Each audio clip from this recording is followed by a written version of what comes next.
মূলত আমরা আসলে দ্বীনের উপর চলতে চাই, সহি দ্বীনের উপর না, সহি এটার ব্যাখ্যা বলতে গিয়ে কোরআন সুন্নাহ অনুযায়ী চলতে চাই। আমরা কি চাই? কোরআন সুন্নাহ অনুযায়ী চলতে চাই, ঠিক আছে না? আর কোরআন ও সুন্নাহ অনুযায়ী চলা আমরা জানি যে এটাই হক, এর উপরে আল্লাহর সন্তুষ্টি। আমরা আল্লাহর সন্তুষ্টির জন্য কোরআন সুন্নাহ অনুযায়ী চলতে হবে। এটা হলো যে আমাদের মূল কি বিষয়। এই ক্ষেত্রে বিভিন্ন প্রশ্ন আমাদের সামনে আসে। এই প্রশ্নের সমাধানের জন্য আজকে আমরা এখানে হাজির হয়েছি। বিভিন্ন প্রশ্ন। একটা প্রশ্ন, আমরা মাযহাব কেন মানব না? কোরআন হাদিস থাকবে, কোরআন হাদিস অনুযায়ী চলবো, আল্লাহ রসুল যা বলে তাই শুনবো, মানবো। মাযহাব, অন্যর মত, মাযহাব কেন? মাযহাব মানে ইমাম আজম এটা বলে, ইমাম শাফি এটা বলে, ইমাম মালিক এটা বলে, ইমাম মুহাম্মদ বলে। আরে আল্লাহ রসুল কি বলে সেটা বলো না। উনি বলে এটা কি জন্য বলবা? আল্লাহ বলে, রসুল বলে সেটা বলো। আমরা তো আল্লাহ রসুলের কথা মানবো, ঠিক না? আমাদের স্রষ্টা রব আল্লাহ, কিভাবে আল্লাহর কথা আমরা কিভাবে মানবো, তার রূপ, মডেল, আদর্শ আল্লাহ রসুল। তার রসুলের কথা মানে আল্লাহ রসুল আল্লাহকে কিভাবে মেনেছেন, সেটা হলো যে কি সুন্নত। সুন্নত মানে কি? আল্লাহর হুকুমটা আল্লাহ রসুল কিভাবে পালন করতেন, এই পদ্ধতির নাম কি সুন্নত। এটা পরিষ্কার। কিন্তু এই কথাগুলো পরিষ্কার হওয়ার, অনেকে মনে করে যে আল্লাহর একটা অংশ, রসুলের আর একটা অংশ। আল্লাহ এবং রসুল মানবো, ইমাম টিমাম মানবো না আমরা। এখানে দুইটা, কিন্তু আসলে দুইটা না, একটা। ওয়াশহাদু আন্না মুহাম্মাদান আবদুহু ওয়া রাসূলুহু। আল্লাহ রসুল আব্দ, কার হুকুম মানেন, আর তিনি কেমনে মানবেন সেটা আল্লাহ তারে জানান। এটা হলো যে কি রসুল, ঠিক আছে না? আল্লাহ বলেন যে এইভাবে করো, তিনি এইভাবে করেন। রসুল বলেন যে এইভাবে করো, আমরা সেভাবে করি। তো মূল আল্লাহর হুকুমই পালনের রূপরেখাটা আমরা দেখি কার থেকে? আল্লাহ রসুল থেকে। এখানে একটাই জিনিস, আল্লাহ মানা, ঠিক আছে না? আল্লাহ মানার জন্য আল্লাহ বলেন যে এইভাবে তুমি করো, সেই বলাটা রসুলকে বলেন, পদ্ধতিটাকে রসুলকে জানান। আমাদেরকে বলা হয় যে সল্লু কামা রাআইতুমুনি উসাল্লি, আমি যেভাবে নামাজ পড়ি এই ব্যাপারে। নামাজটা কার জন্য? আল্লাহর জন্য। যে রসুলের মানে কি জন্য? রসুল রুকু করেন, আমরাও করি। রুকুটা কার জন্য করেন? সেজদা করেন, আমরা করি। কার জন্য করেন সেজদা? সবই আল্লাহর জন্য। তা আল্লাহর জন্য ইবাদত করব, এই রুকু করি, সেজদা করি, তাসবিহ, তাহলিল, এগুলো আল্লাহ রসুলের মাধ্যমে আমরা জানি যে আল্লাহ বলেন আমাদেরকে এইভাবে তারে কি করার জন্য, ডাকার জন্য, রুকু সেজদা করে নামাজ পড়ার জন্য। এটা হচ্ছে যে আল্লাহ রসুল মানার মানে। তো মূল আমরা আল্লাহ রসুল মানবো, কোরআন সুন্নাহ মানবো। আবার ইমাম আজম বলে, ইমাম মালিক বলে, আহমদ বলে, শাফি বলে, এইগুলো কি জন্য মানবো আমরা? এই হলো প্রশ্ন। মাযহাব কি জন্য মানবো? কথাগুলি এরকম আসে না? এটা বিভ্রান্তি আসে, প্রশ্ন আসে। এটা আরও বিভিন্ন শাখা মেলে এই প্রশ্নটা আবার কি মেলে? বিভিন্ন শাখা মেলে, সেগুলো সামনে আমাদের কথা আসবে। মূল এটাই যে আল্লাহ রসুল, এটাই তো আমাদের কি মাননীয়, মানে মানার বিষয়। ওখানে অন্যদের কথা কি জন্য আসবে? অতএব মাযহাব কি জন্য, মাযহাব মানব কি জন্য, মাযহাবের কথা। এবং এই কথার ভিত্তিতে অনেকে এটাকে শিরকও মনে করে। কি মনে করে? শিরক মনে করে, মানে সাংঘাতিক রকম শিরক মনে করে। অথচ এগুলো কতগুলি বিভ্রান্তি। এটা নিরসন হয়ে গেলে আমাদের অনেক কিছুই, আমরা অনেক যন্ত্রণার থেকে বেঁচে যাব, তাই না? এখানে আমাদের অনেকের একটা যন্ত্রণার বিষয় হয়ে দাঁড়ায়, বিশাল বিশাল যন্ত্রণার বিষয়। তো এটার জন্যই আমাদের আজকের আলোচনা, বিষয়টা পরিষ্কার হওয়ার জন্য। এখন বলবো যে আসলে এখানে আমরা আল্লাহ রসুলই মানি।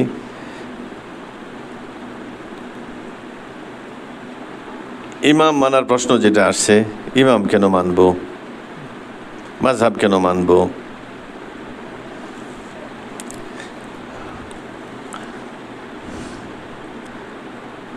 এই প্রশ্নটা আসলে বোঝার জন্য আমি আরেকটা কথা বলি সামনে, যে এখানে আরেকটা বিভ্রান্তি আছে। এখানে 3-4টা বিভ্রান্তি আছে। মূলত তো আমাদের মাথায় যা ছিল এটাই, কিন্তু আমি সেটাকে আরেকটা খুলে বলি যে এখানে আরও কতগুলি বিভ্রান্তি আছে। এইসব একই সূত্রে গাঁথা না বোঝার কারণে সবগুলো একসাথে সমাধান হওয়ার জন্যই আমি আরও বিভ্রান্তগুলো এর সাথে পরিষ্কার যোগ করছি। যে একদল বলে যে আমরা আল্লাহরই মানবো, কোরআন মানবো, সুন্নাহ কি জন্য মানবো? আল্লাহ রসুলও তো আল্লাহরই মানতেন। আর সুন্নাহকে তারা একটা ব্যাখ্যা করে, এই সুন্নাহ আল্লাহ রসুল তার যুগ অনুযায়ী আল্লাহকে মানছেন। ওই পরিবেশে যেরকম আল্লাহকে মানার দরকার ছিল, কোরআনকে যেভাবে বুঝে আমলে আনার দরকার ছিল, আল্লাহ রসুল করে গেছেন। আমাদের যুগ পরিবর্তন হয়ে গেছে, কোরআন তো রয়ে গেছে। তো কোরআনকে আমরা আমাদের মতো করে আমাদের যুগ অনুযায়ী বুঝবো, আমরা কোরআন মানবো। সুন্নত কি জন্য মানবো? সুন্নতের উপর অনেক আপত্তি তাদের। এই জন্য কোরআন মানে তারা কি মানে না, হাদিস মানে না, নাম হয়ে গেছে কি আহলে কোরআন। এরা বলে যে মানে মানা স্রষ্টা আল্লাহ, তারই মানতে হবে, মানার জন্য তিনি কিতাব নাজিল করেছেন, তো কিতাব দেখে আমরা মানবো। সুন্নত আল্লাহ রসুল তারা ব্যাখ্যা করে তাদের মতো, যে এটা তার যুগে যা যা করার সেটা করছেন, তা আল্লাহ রসুলের মতো আল্লাহ রসুলের যুগ অনুযায়ী করে গেছেন। কোরআন রয়ে গেছে, কোরআন কি বলে আমরা বুঝি। কাজে আমাদের পরিবেশে যেভাবে আমাদের কোরআন মানার দরকার হবে, আমাদের পরিবেশ যা বলবে সেইভাবে আমরা আল্লাহকে মানবো। তা একদল আল্লাহকে মানবে, এমন মানা যে আল্লাহকেই মানবে, কোরআনেই মানবে, এমনি কোরআনকে খুব বেশি মানে এরা। এই জন্য বলে যে সুন্নতের দরকার নেই, কথা বোঝা যাচ্ছে না। আরেক দল বলছেন আমরা কোরআন আর সুন্নত মানবো। আতিউল্লাহ ও আতিউর রাসূল, আল্লাহ মানো রসুল মানো, তাহলে আমরা এরপরে আর কিছুই মানবো না। কয়টা হলো? দুইটা। আমরা বলি না কোরআন সুন্নাহ ফিকহও মানতে হবে। ফাসআলু আহলা যিকরি ইন কুনতুম লা তা'লামুন, কোরআনে অনেক আয়াতে বলা আছে যে কোরআন এবং হাদিসের পরে একটা ফিকহ বলে একটা বিষয় সামনে আসবে, এটা মানতে হবে। এগুলো আমাদের আলোচনার সামনে আসবে। তো কোরআন এবং সুন্নাহ এবং ফিকহ মানতে হবে। ফিকহ থেকে আসে মাযহাব, মাযহাব মানতে হবে। একদল বলছি আমরা। এখন এখানে একটা প্রশ্ন আসে, এখানে আরেকটা দল হয়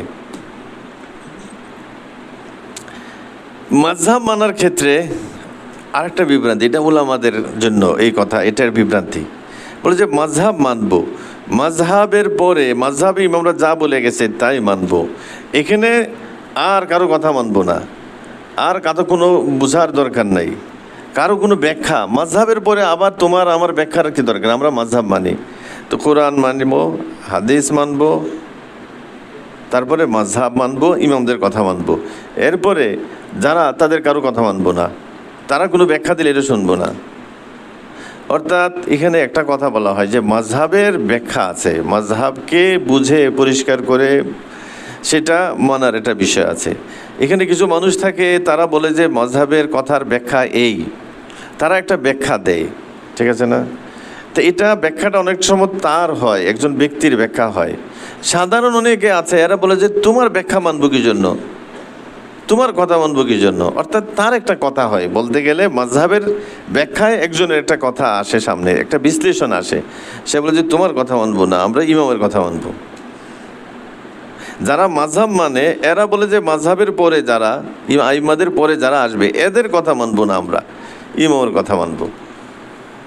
অনেকটা আমরা জানি, আচ্ছা না ওদিকে না যাই, যে ইমাম আজম সাহেবেন, আমরা জানি ইমাম আজমের সাথে কে সাহেবেন আছে, ইমাম মোহাম্মদ, ইমাম আবু ইউসুফ, ইমাম জুফর, ইমাম হাসান, এরা। তো এদের কথা আমরা কিন্তু মাযহাবের মাঝে মানি। অনেকে এটা মানতে রাজি না, শুধু ইমামের কথা মানবো, এদের কথা মানবে না। এরপরে তাদের কথার বিশ্লেষণের জন্য কিছু উলামায়ে কেরাম পরবর্তীতে যোগ্য থাকে, তাদের কথা আমাদের সামনে যখন আসে, আমরা তাদের কথা, এটা প্রতিযোগী হইতে পারে, এখনও হইতে পারে। তো ওই যোগ্য ব্যক্তি যখন সেটাকে আমার সামনে ব্যাখ্যা নিয়ে আসে যে এটার অর্থ এই, তো বলে যে তোমার অর্থ করার কি দরকার, মাযহাবই তো যথেষ্ট আমাদের, তোমার কথা শোনার কি নেই দরকার না, আমরা মাযহাবই মানবো, আর কারো কথা কি মানবো না। তাহলে কয়টা এখানে বিষয় আসে আমাদের সামনে, যে আমরা আল্লাহর কোরআন আছে, আর কিছু দরকার নেই, আর কিছু দরকার নেই, কোরআন যথেষ্ট, সুন্নাহ দরকার নেই, আহলে কোরআন। এদেরকে বলা হয় গুমরা। কেন গুমরা হইল তারা? ঠিক আছে না? কোরআনের পরে হাদিস মানার কথা আসে, হাদিসের পরে এখন প্রশ্ন আছে হাদিস পর্যন্ত আল্লাহ আল্লাহ রসুল মানবো, এটা ঠিক, কারণ অনেক আয়াত হাদিস আমাদেরকে বলে আল্লাহ রসুল মানা, ঠিক আছে, আর সামনে আমাদের যাওয়ার দরকার নেই। এইখান থেকে এরা বলে যে আমরা মাযহাব কি জন্য মানবো না। আরেকটা ব্যাখ্যা আছে না, কোরআন হাদিস আর মাযহাব আমরা মানবো, কিন্তু এখানে এসে বলে যে মাযহাবের পরে আর কারো কথা আমরা কি মানবো না, ঠিক আছে না, এইটুকুই, আর কারোর কথা মানবো না।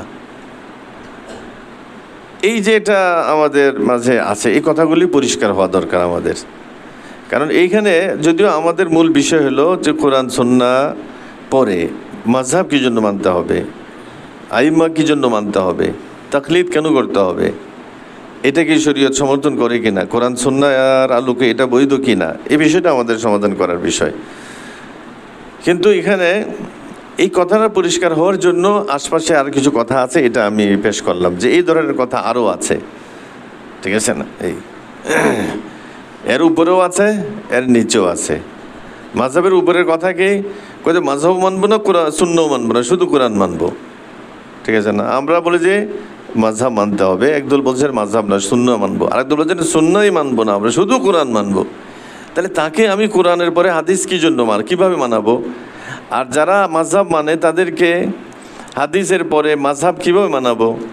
মাযহাব যারা আমরা মানি, মাযহাবের মাঝে আবার আরেকজনের পরবর্তী ব্যাখ্যাওয়ালাদের ব্যাখ্যার প্রয়োজন কি, সেটা কিভাবে মানাবো, এই বিষয়গুলো আমাদেরকে সামনে আসা দরকার, ঠিক আছে না?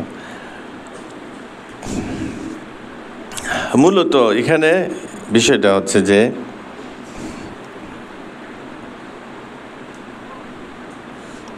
এই পর্যন্ত আমরা যা আলোচনা করলাম, আমরা মূল আলোচনায় আসছি বা মূল আলোচনা করার জন্য যে মাযহাবের বিষয়টা কোত্থেকে আসলো, এটাই আমাদের সমাধান করা দরকার।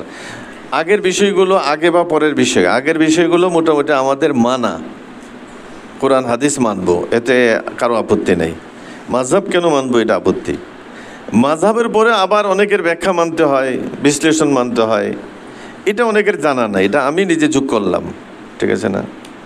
এরই এটা আমাদের আলেমদের মাঝে এই প্রশ্নটা, এখানে অনেক আলেম আছেন, এই জন্য বললাম অন্যদের অসুবিধা হওয়ার কথা না। এই জন্য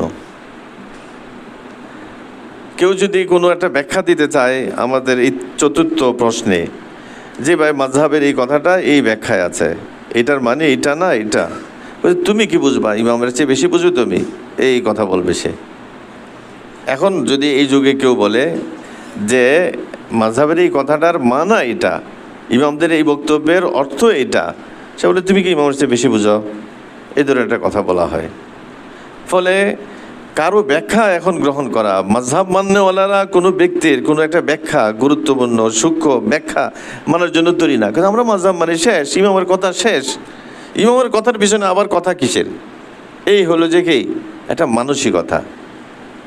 এখন আমরা এখান থেকে শুরু করি। আচ্ছা বলেন যে একজন বড় ব্যক্তি, আপনাদের বিভিন্ন বিদ্যা আছে আপনাদের কাছে না, বিদ্যার যে দিকপাল থাকে, ফাদার থাকে, তাই না? অনেক নাম আছে না, father of medicine, father of এই সেই, আপনারা মনে হয় এই সব শব্দ আপনাদের কাছে পরিচিত, তাই না?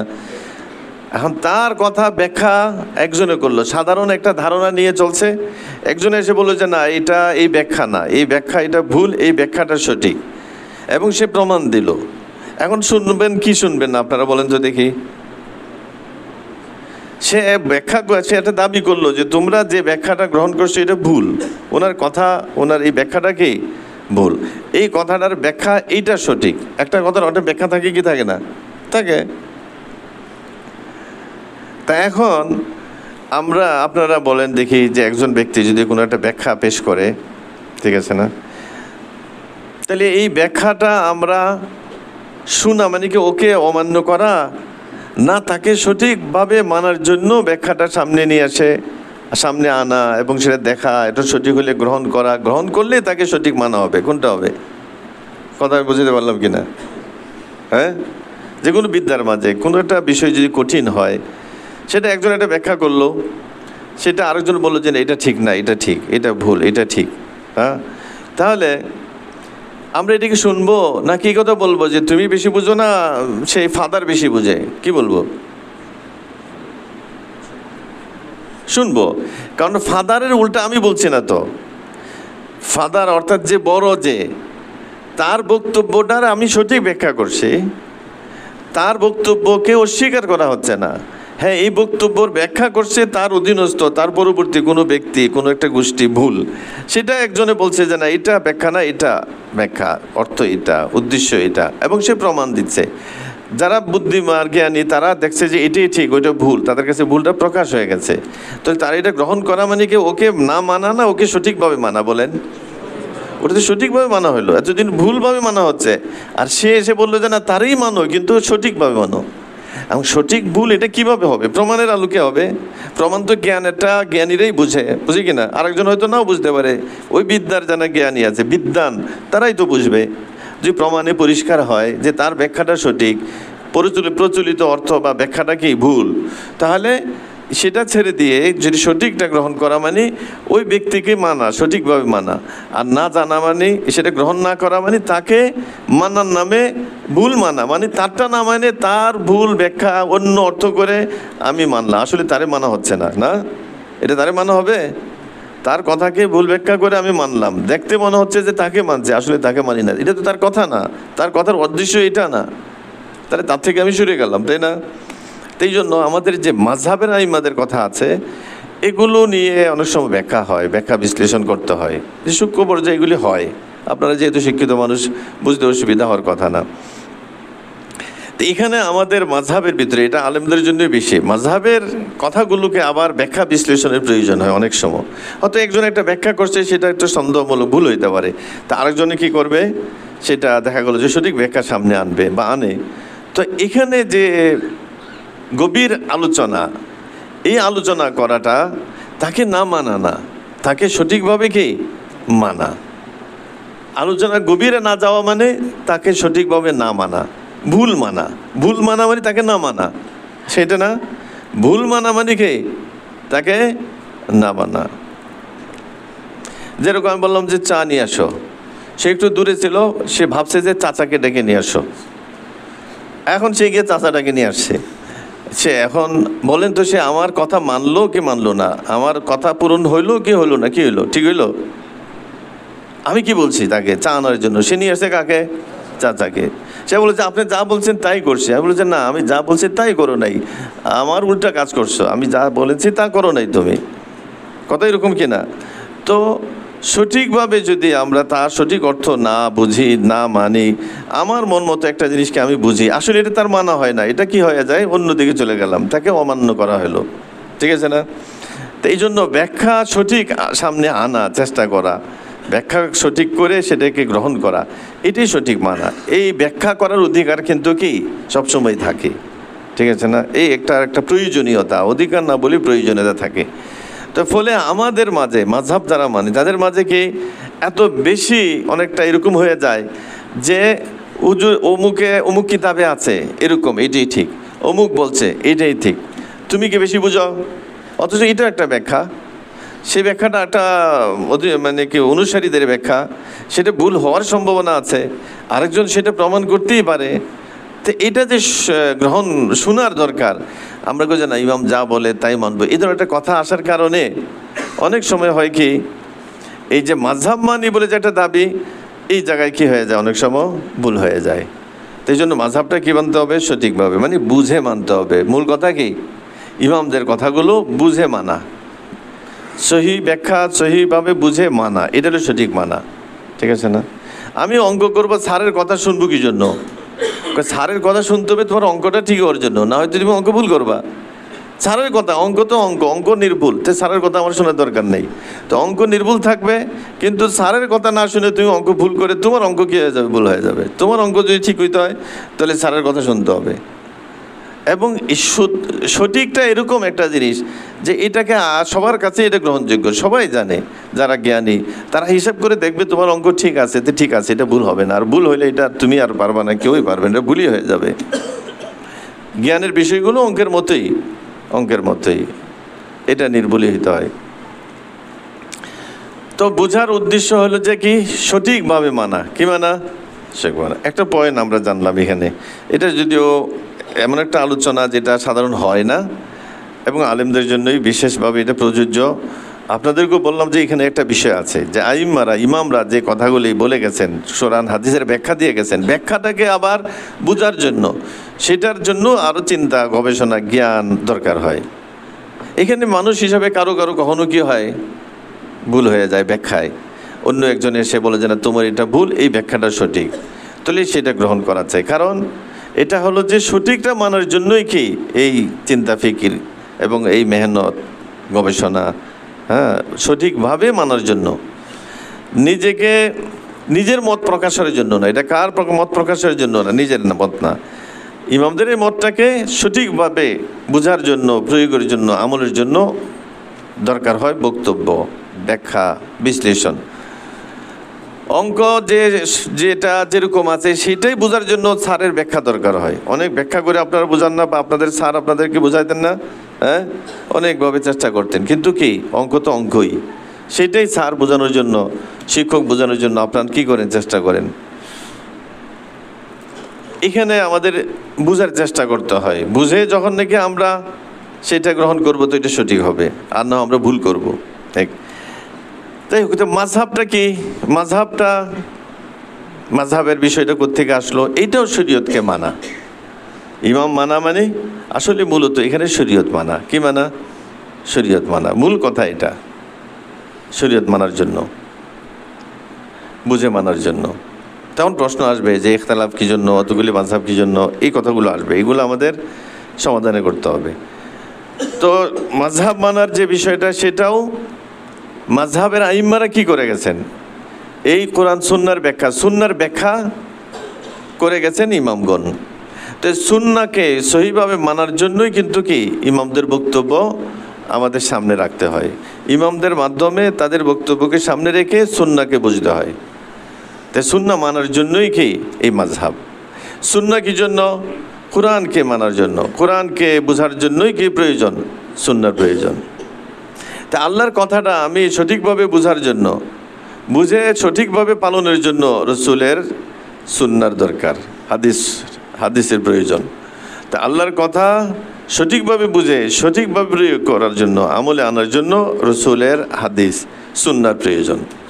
যদি সুন্না ছাড়া আমরা মানি তাহলে ওইরকম হয়ে যাবে, চা নিয়ে আসো, ও চাচারিটাকে নিয়ে আসবে। কোরআনে বলা আছে একটা, সে ব্যাখ্যা করে বুঝবে আর একটা, তার বুঝটা কি হবে, ভুল হবে। তো কোরআনের প্রথম ব্যাখ্যাকারী আল্লাহ রসুল, ওই ব্যাখ্যার বিপরীত কোনো ব্যাখ্যা সহি হবে না। আল্লাহ রসুল মাসুম, নির্ভুল, উনি কোরআনের যে ব্যাখ্যা দেবেন সেটাই কি সঠিক, ওইটাই আমাদের গ্রহণ করতে হবে। এই জন্য সুন্না মানে আল্লাহরে মানা। যে আল্লাহ রসুলকে মানলো সে আল্লাহরে মানলো, তাই না? আসলে আল্লাহকে মানার জন্য আমরা রসুল মানতেছি। আচ্ছা, আমি একটা মিসাল দিই ছোট্ট। আমরা ব্যবসা বাণিজ্য করলাম, আমার কোম্পানি আছে, অত বড় দোকান আছে, তার হিসাব নিকাশের আছে। তো একটা বড় প্রতিষ্ঠান, হিসাব আমরা কার কাছে দিয়েছি? এটা এই যারা হিসাবে করে মেনটেন করে, অ্যাকাউন্টেন্ট, ওরা ফার্ম আছে, প্রতিষ্ঠান আছে, ওদেরকে দিয়ে আসি, বা এটা হিসাব করে দিয়ে দাও। তো ওর কাছে কি জন্য দিয়ে আসি? হিসাবটা সে করে, আমার দোকান, আমার প্রতিষ্ঠান, আমার কোম্পানি, হিসাব করে কে? অ্যাকাউন্টে, তাই না? তো আমার দোকানের হিসাব সে কি জন্য করবে? কারণ যে এখানে এত সূক্ষ্ম বিষয় আছে যে এখানে আমার ভুলভ্রান্তি হয়ে যাবে। কাজে সঠিক হিসাবের জন্য অভিজ্ঞ দরকার, জ্ঞানী দরকার, অনেক বড় জ্ঞানী দরকার, প্রয়োজন। এই জন্য আমরা অ্যাকাউন্টের কাছে আমার হিসাবটা দিয়ে আসি, সে যেটা করে এটা কি হবে, ঠিক হবে। সে একটা নিয়মতান্ত্রিকভাবে হিসাবটা করে আমার ফাইল তৈরি করে দেবে, যেন আমার হিসাবটা নিখুঁত হয়, নির্ভুল হয়। উদ্দেশ্য এটা, যদিও এখানে অন্য অন্য উদ্দেশ্য কি থাকে, লোকানো থাকে, এটা অন্য পথে চলে যায়। তো মূলত এটাই। তো ঠিক এরকম এই যে তাকে আমি দিলাম সঠিকভাবে করার জন্য, আমার ভুল হবে, সে কি হবে, তারটা কি হবে, ঠিক হবে। এই জন্য এখানেও আল্লাহর যে কালাম, সেটার যে ব্যাখ্যা, সেটা আল্লাহ রসুল যা বোঝেন, আল্লাহ রসুলকে যে জ্ঞান দান করেছেন, সেটাই সঠিক হবে। আমি যদি নিজে নিজে করি, সেটা কি হবে, ভুল হবে। এই জন্য রসুলকে মানা, আল্লাহ রসুলকে দায়িত্বই দিয়েছেন লিতুবাইয়িনা লিন্নাসি মা নুজিলা ইলাইহিম। হ্যাঁ, আয়াতটা এরকমই তো না, যে আপনাকে আমি আমার কালাম এই জন্য দান করলাম যেন আপনি সেটা মানুষের কাছে বর্ণনা করে দিতে পারেন, আপনি ব্যাখ্যা করে দিতে পারেন। তা আল্লাহ রসুল আল্লাহর কালামেরই কি করেন, ব্যাখ্যা করেন। তবে ওনার ব্যাখ্যাটাই সঠিক, আমরা ব্যাখ্যা ওই পর্যায়ে করতে পারবো না, ওনারটাই নির্ভুল ব্যাখ্যা, সেটাই আমাদের নিতে হবে। হ্যাঁ, একটা কথা আছে, আল্লাহ রসুলের ব্যাখ্যাটা যে সঠিক এটা বোঝা যাবে, ব্যাখ্যা সঠিক এটা কি বোঝা যাবে। হয়তো শুরুতে যেরকম অ্যাকাউন্টে যে হিসাব করলো, সেটা আপনার দোকানের সাথে মিললো কি মিললো না, এটা আপনি বুঝবেন না। না হয় আরেকজনের কাছে পেশ করে দেখবেন না ঠিক আছে কি ঠিক আছে না, আরেকজন কি বুঝবে না? বুঝবে তো, না বুঝলে তাহলে তো আর ব্যবসা বাণিজ্য চলবে নাকি? না, আপনার দোকানে লাভ হয়ে গেছে, সে দেখায় যে আপনি অনেক ঋণী, কইছে কোত্থেকে কেউ ঋণ পায় না, তুমি আমার দোকানে লস দেখাও কেমনে? সেই হিসাব নিকাশ করে দেখাই দিল লস, তো মানবেন? অথবা আপনার দোকানে লস আর লস, সে কইছে না তোমার তো এত কোটি টাকা লাভ, কইছে লাভ তুমি কোথায় দেখলা? আমার লসের মধ্যে আমি ডুবি আর তুমি লাভ কোত্থেকে বের করলা? মানবেন? কইছে তোমার হিসাব কি ভুল। তাহলে সে বড়, সে এটাকে ব্যাখ্যা করার যোগ্যতা তার, আমার নাই, কিন্তু ব্যাখ্যাটা কি আসলো এটা বাস্তবতা আছে না, এটা আমি বুঝবো না? বুঝবো তো। তো আল্লাহ রসুল কোরআনের যে ব্যাখ্যা করেন, এগুলো কোরআন তো ভাষা, ভাষা জ্ঞান মানুষের কাছে আছে। তাহলে জ্ঞানীরা আল্লাহ রসুলের এই জিনিসগুলো তাদের জ্ঞানে, ভাষার রীতিতে, নিয়মে, বিদ্যার নিয়মের আলোকে এগুলি সব ঠিক হয়, সব সঠিক হয়। কিন্তু আল্লাহ রসুল যদি ব্যাখ্যা না করতেন, মানুষ যদি এগুলো নিজের মতো ব্যাখ্যা করত, তাহলে সে উল্টাপাল্টা ব্যাখ্যা করত, ভুল ব্যাখ্যা করত, ঠিক আছে না, আগাগোড়া ভুল হয়ে যেত। এটা হলো মূল বিষয়। এই জন্য একটা প্রথম স্তরের ব্যাখ্যা কার? আল্লাহর রসুলের ব্যাখ্যা। এই জন্য আমাদের সামনে সুন্নাহ থাকতে হবে, সুন্নাহর আলোকে কোরআন বুঝতে হবে। এখানে একটা কথা বলি, অনেকে বলে যে তোমরা শুধু নামাজেরই মিসাল দাও, আর কোন জায়গার মিসাল আছে তোমাদের সামনে? জানেন, এটা আহলে কোরআনরা এই কথা একটা বলে যে কোরআন মানতে হবে কি জন্য? আপনাদের অনেক, আমার ধারণা এই সম্পর্কে অনেকের ধারণা আছে, এই জন্য আমি অনেক কথা বেশি খুলছি না, খুলে বলার প্রয়োজন মনে করছি না। তারা বলে কোরআনের জন্য হাদিস দরকার নেই। আমরা বলি যে না, কোরআন হাদিস ছাড়া কোরআনের উপর আমল করা সম্ভব না, ব্যাখ্যা ছাড়া সম্ভব না। যেমন যে আল্লাহ পাক ইরশাদ করেছেন নামাজ পড়ার জন্য, কিন্তু নামাজটার রূপরেখা কোরআনে বলা হয়নি। আল্লাহ রসুলকে বলেছেন তুমি এটা ব্যাখ্যা করো, দেখাও কিভাবে নামাজ পড়বে।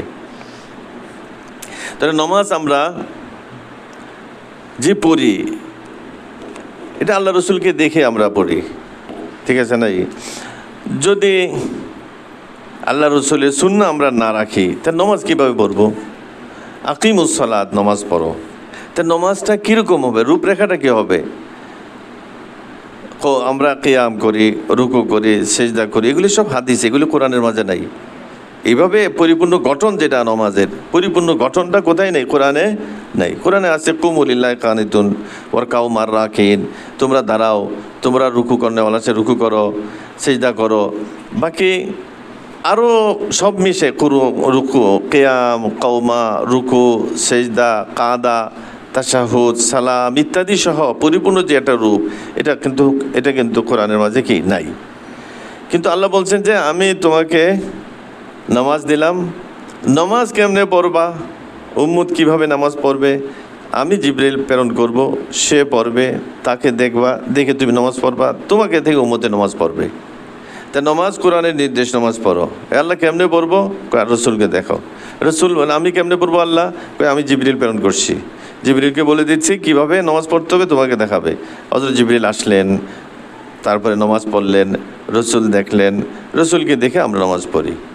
যদি সুন্নতকে, এই নামাজের সুন্নতগুলো মানে নামাজের হাদিসগুলোকে আমরা বাদ দেই, তাহলে শুধু এদেরকে নামাজ পড়ো, কী রূপে নামাজ সেটা আর আমাদের সামনে কোনো রূপ দেখা থাকবে না, এটা আমল করাও কি না সম্ভব না।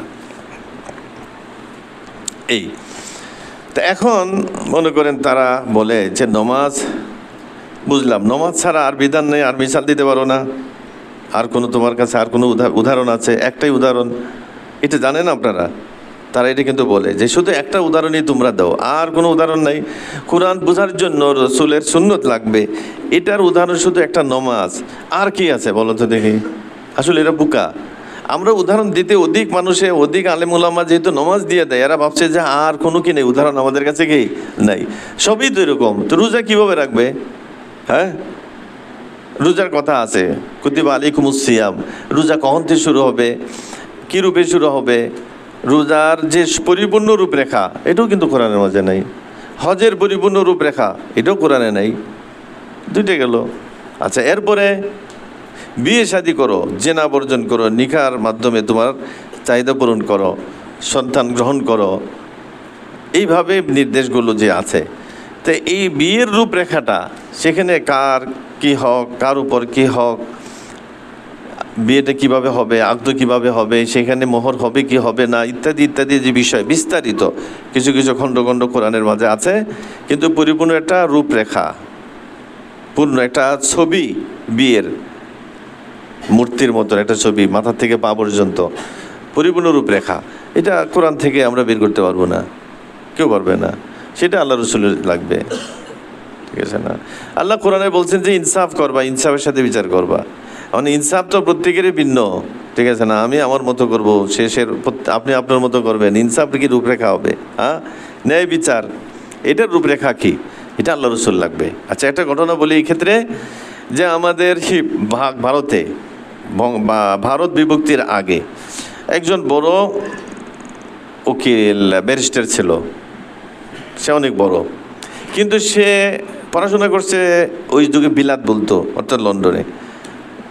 আচ্ছা, লন্ডনে তো না, ইংল্যান্ডে। লন্ডনের ইংল্যান্ডে তো পার্থক্য আছে, কি খেয়াল? হ্যাঁ, তো ইংল্যান্ডে পড়াশোনা করছে। তবে ইংল্যান্ডের যে অক্সফোর্ড বিশ্ববিদ্যালয় আছে ওখানে না, অখ্যাত একটা কলেজে। তো তার এই বিষয়ে সে কিন্তু অনেক বড়, সে অনেক বড় ব্যক্তি, সমস্ত হিন্দুস্তান তাকে বড় হিসাবে জানে, বড় লয়ার, ব্যারিস্টার। তো যখন জানা গেল যে সে অক্সফোর্ডের না, অন্য একটা কলেজের, সে জিজ্ঞাসা করলো যে কেন? তাহলে সে ভারতে ভালো নম্বর নিয়েই কিন্তু ব্রিটিশ সময় পড়াশোনা, সে স্কলার নিয়ে ওখানে পড়াশোনা করতে গেছে, কিন্তু আপনি অক্সফোর্ডে না বলে আরেকটা কলেজে কেন বললেন? এই ধরনের একটা অখ্যাত কলেজে কেন বললেন? তো সে বললো যে দেখো, আমি যখন লন্ডনে গেলাম, তা আমি ঘুরতেছিলাম বিভিন্ন কলেজে, তা একটা কলেজের গেটে লেখা ছিল, আমি ওই সময় পড়ে আমার দৃষ্টিতে আসলো যে আইন শিক্ষা দিয়েছে আমাদেরকে মুহাম্মদ সাল্লাল্লাহু আলাইহি সাল্লাম। কে শিক্ষা দিল? মুহাম্মদ সাল্লাল্লাহু আলাইহি সাল্লাম। আমি এই লেখা দেখে কলেজের ভক্ত হয়ে গেছি, যার জন্য আমি ওই কলেজে পড়াশোনা করছি। আচ্ছা, বলার উদ্দেশ্য কি? আইন মুহাম্মদ শিক্ষা দিয়েছে, তার মানে তাহলে বোঝা গেল আইনটা ওরা দেখতেছে, আইনটা এই জগতের মাঝে যে আইন বলতে যে জিনিস ছিল, আইন বলতে যে সত্যিকার অর্থে আইন, সেই আইনটা মুহাম্মদ সাল্লাল্লাহু আলাইহি সাল্লামের থেকে পাওয়া গেছে, আর কারো কাছে পাওয়া যায়নি, ইতিহাসে আর কারো কাছে পাইনি। কি পাওয়া যায় নাই? আইন। তাহলে আইন ছাড়া বিচার তো ছিল, সব আইন ছিল না, মানে কি সঠিক আইন ছিল না, এটা আপনারা হয়তো বুঝবেন। কি ছিল না? সঠিক আইন ছিল না।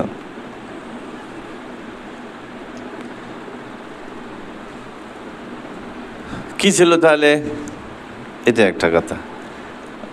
রাজাদের রাজাদের রাজত্বে কিন্তু বিচার থাকতো, কিন্তু এটা আসলে কি না, বিচার ছিল না। সে যা মন চাইতো সে এটাই করতো, তার ইচ্ছাটাই ছিল আইন। আইন তো কারো ইচ্ছার নাম না, আইন একটা মানদণ্ডের নাম, সেখানে সবাই সমান, ঠিক আছে না? একটা মানদণ্ড। অঙ্ক, এটা অঙ্ক কোনো ব্যক্তির ইচ্ছার নাম নাকি? নাকি সকল ইচ্ছা অঙ্কের অধীনস্থ? অঙ্ক মানুষের ইচ্ছার অধীনস্থ না, মানুষ অঙ্কের অধীনস্থ? কি বলেন? অঙ্ক এটা সূত্র, স্থির, ধ্রুব, এর ব্যতিক্রম নাই। যার হিসাব অঙ্ক অনুযায়ী হবে তারটা ঠিক, আর নয় তারটা কি ভুল। না আমি যা বলবো তাই অঙ্ক হয়ে যাবে। 5 7 32 বললাম, ওই যে আমি তোমার চেয়ে কম জানি নাকি, আমি অনেক টাকা পয়সার মালিক, আমি বিলাত থেকে আসছি, সুন্দর, আমি এই সুন্দর, তুমি 5 7 30 বললে আমি 2 বেশি বললাম, কি অসুবিধা? এটা একটা অঙ্ক হবে? এটা কোনো দিন অঙ্ক তো অঙ্ক। 5 7, হ্যাঁ, যা আছে তা আছে, 5 6, হ্যাঁ, 5 7 35, তাহলে এটা 35 হবে, 37 হবে না, 30 হবে না। তো আইন একটা জিনিস, দুনিয়ার যে কোনো বস্তুর বাস্তবতা আছে, সেটার বিপরীত কোনো জিনিস বেশ কম হয়ে গেলে সেটা বস্তু সঠিক না, ভুল। তা আইন কানুন, নিয়ম নীতি, আইন আদালত যে বিষয়, এটার একটা সত্যতা, বাস্তবতা আছে। সেই বাস্তব রূপে থাকলে এটা আইন, আর নয় এটা কি না, আইন না। তো ওইটার নামে অনেক ধোঁকাই ছিল দুনিয়াতে, স্বেচ্ছাচারিতা ছিল, আইন ছিল না। স্বেচ্ছাচারিতা একটা, আইনের নামে স্বেচ্ছাচারিতা আছে না, নাম আইন কিন্তু আসলে কি স্বেচ্ছাচারিতা। এটা কি আইন হলো?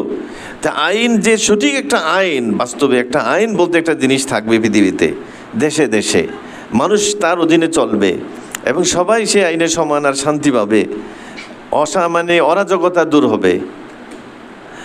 যে আইন, সেই আইনের রূপরেখা আমরা মুহাম্মদ থেকে পাই, এর আগে কারো কাছে কি ছিল না। সেটাকে এখন চর্চা করে, আবার সঠিকভাবে চর্চা তারা করে না।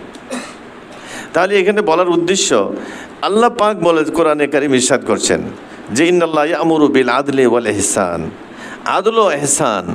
ওইজা হাকামতুম বাইনান নাসে ফাহকুমু বিল আদল, ওইজা হাকামতা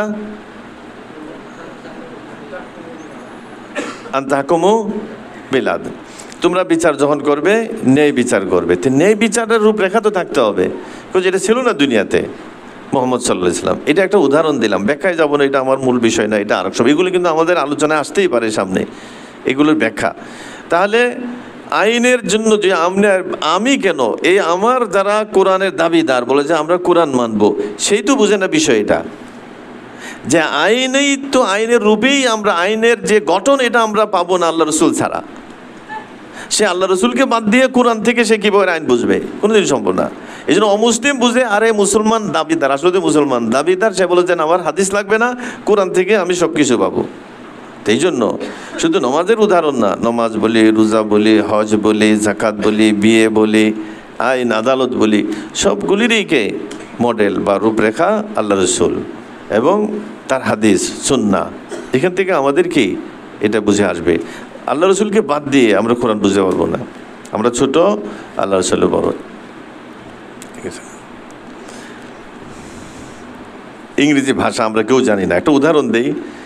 এখন যার মাধ্যমে চিঠি আসছে সে ইংরেজি জানে, এই জন্য প্রেরণ করলো বাঙালিদের কাছে, চিঠি লিখলো সে ইংলিশে, প্রেরণ করলো যে ইংলিশ বুঝে, বললো যে তুমি চিঠিটা পড়ো, এদেরকে বুঝিয়ে দাও, আমার নির্দেশগুলো তাদেরকে তুমি জ্ঞাত করো, ওদেরকে জানাও।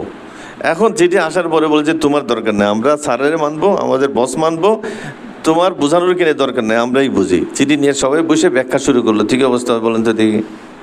সে তো ইংরেজি জানে না, তখন কি ব্যাখ্যা করবে সে?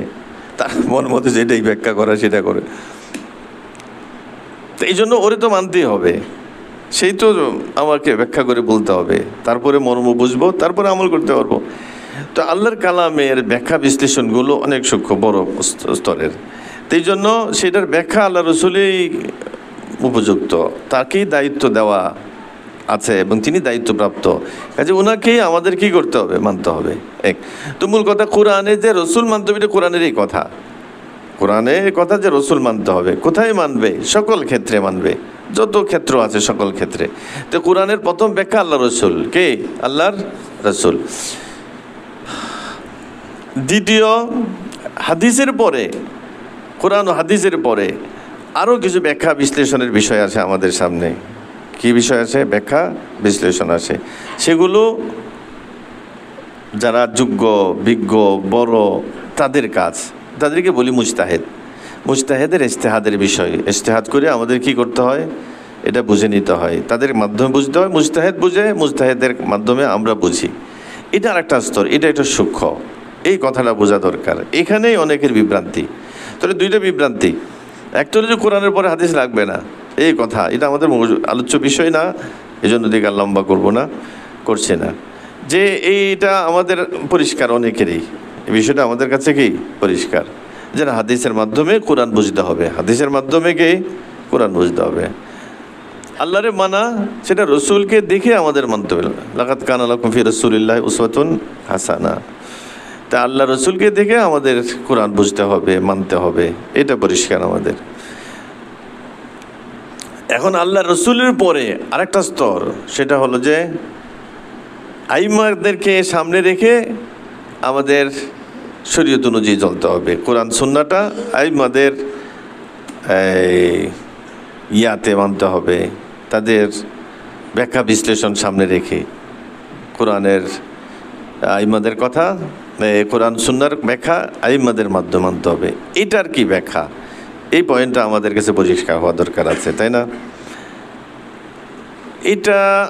এই বিষয়টা বোঝার জন্য যে আমাদের কেন আইমাদের কথা মানতে হয়, কেন রাখতে হয়,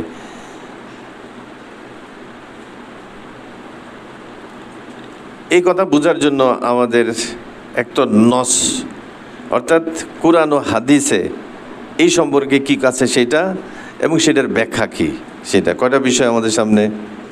দুইটা বিষয়।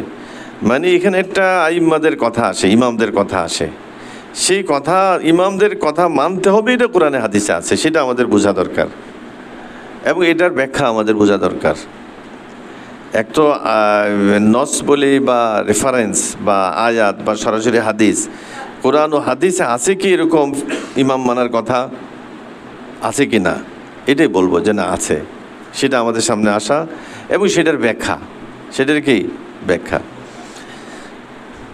কোথায় আছে যে আমাদের ইমাম মানতে হবে, বিষয়টা কি? এটা নজ যেগুলো আছে, ফাসআলু আহলা যিকরি ইন কুনতুম লা তা'লামুনা লা'আলিমাহুল্লাযিনা ইস্তামবিতুনাহু মিনহুম। এই ধরনের আয়াত আছে, যে আয়াতে বলা হচ্ছে যে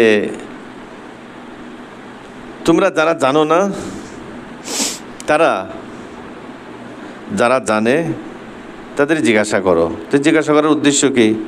যা বলে তা মানো, তাদেরকে জিজ্ঞাসা করে তুমি বুঝে তুমি আমাকে মানো, কোরআন সুন্নাহ মানো। এক।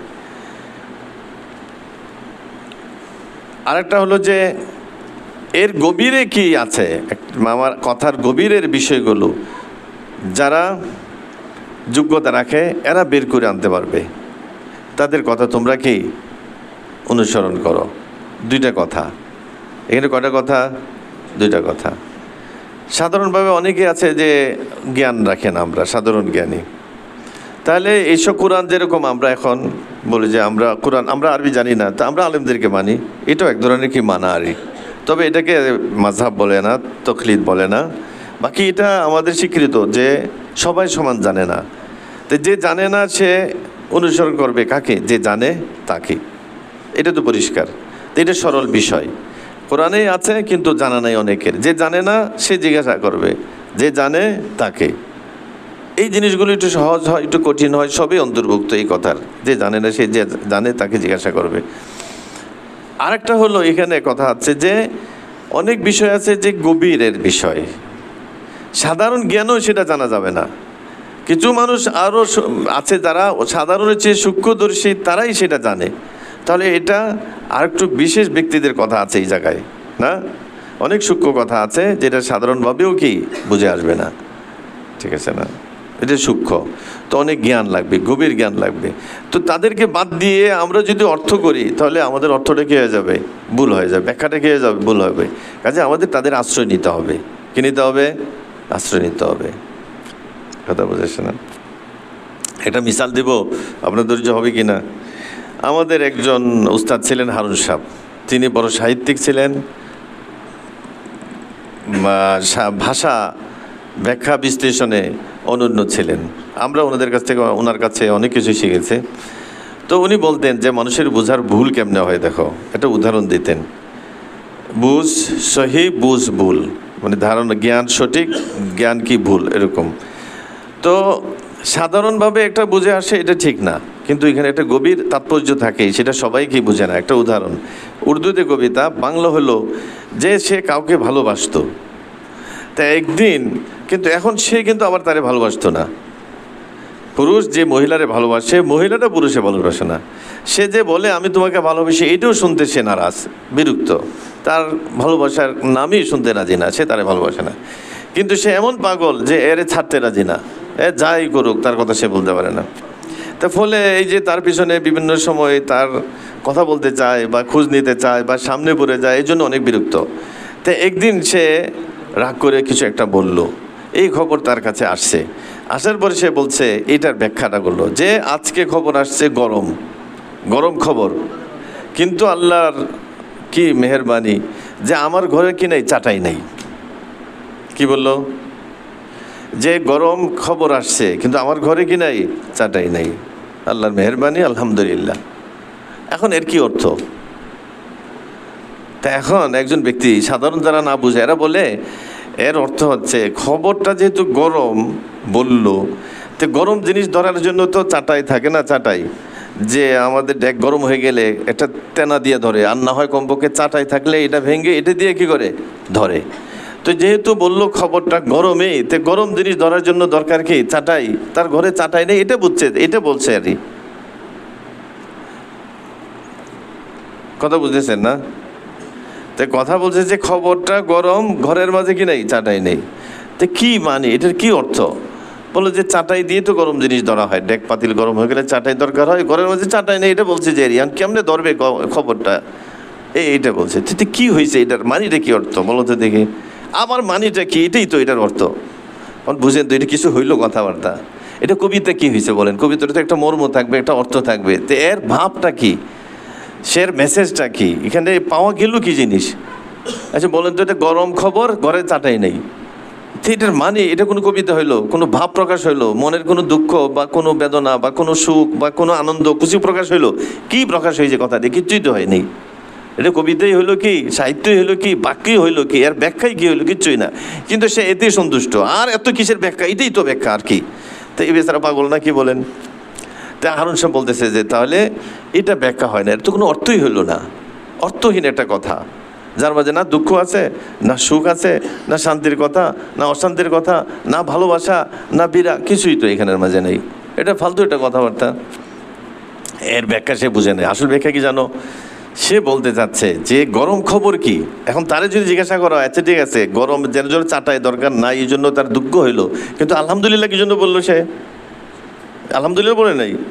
আচ্ছা 2 নম্বর, খবর গরম কেমনে হয় এটা বলো তো? চাটাই দিয়ে খবর গরম ধরা যায় নাকি? প্রশ্ন করলে এটা উত্তর দিতে পারবে যে ডেক গরম হলে চাটাই দেবে, তো খবর গরম এটা চাটাই দিতে পারবে? খবর গরম হইলে কি ডেক হয়ে যাবে? খবর গরম হলে ডেক হয়ে যায়, গরম ডেক হয়ে গেলে আবার চাটাই লাগে, তো খবর গরম কেমনে হয় এটা বলো। সে কি বলবে যে তুমি এত কথা বলো না, যা আছে তা। হ্যাঁ, তার মনে চাইছে বলছে যে তা আবল তাবল বলা ছাড়া তো আর কিছুই বলতে পারবে না, কি বলেন?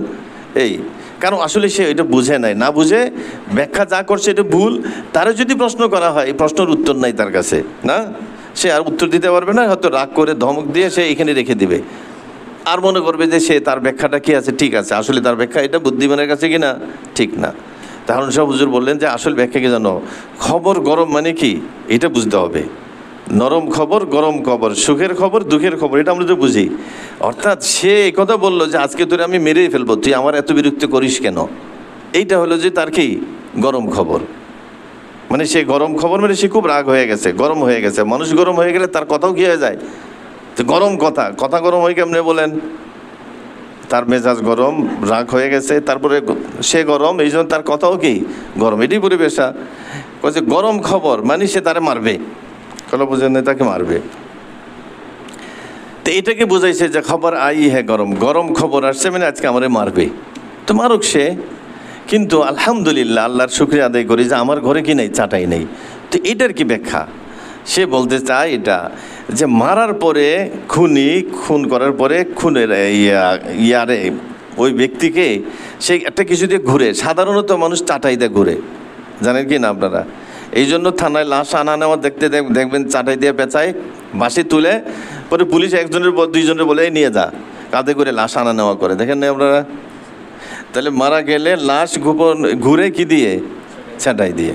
তো সে বললো যে বিরক্ত হয়ে আজকে আমারে মারবে, তা আমারে মারার পরে তা এখন আমার লাশটা তার ঘুরতে হবে, এটা তো সাধারণ নিয়ম, যে কোনো বিবেকের দাবি। আমার লাশ ঘুরার জন্য তো চাটাই খুঁজবে, আমার ঘরে তো চাটাইও নাই, তার জন্য তো আমি সবই শেষ করছি, এখন ঘরে চাটাইও তো আমার কি নাই, তো ঘুরবে কি দিয়ে? নিশ্চয়ই সে উড়না দিয়ে ঘুরবে। কি দিয়ে ঘুরবে? উড়না। সেই উড়না যে আমার গায়ে লাগবে মৃত্যুর পরে, তো আমি আলহামদুলিল্লাহ। বুঝে আসছে এখন?